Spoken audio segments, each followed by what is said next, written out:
Check it out, friends. This is the Funky Junky Leather Minimalist Wallet. Now, if you're not using a minimalist wallet, I highly suggest using these things. I've had a minimalist wallet for years now, and I will never go back. Now, obviously, this is designed for a driver's license or something to put here in the front where you don't need to take it in and out all the time, something where you can show your ID. And then it also has all of these other sleeves here for important documents, maybe a couple of emergency bills. Again, I'm mostly doing digital transactions at this point, so I don't carry a lot of cash.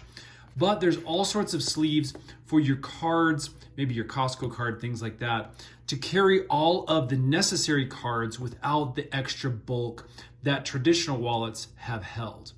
Now, one of the other things I'll mention is these things smell absolutely fantastic when you take it out of the packaging for the first time.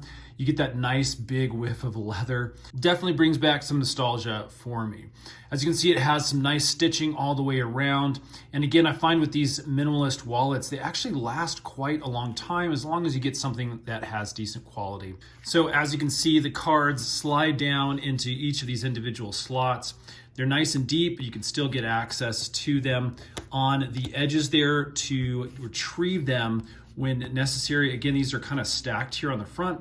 So as you can see which card you're grabbing and then get to them fairly easily. So again, really nice sleeves, really well designed. Really, really like this product. Big thumbs up from us. Go check it out for yourself. We'll put links in the description box below. Stay tuned, we got a bunch more of these product review videos coming your way soon. Subscribe and we will see you again on the next one.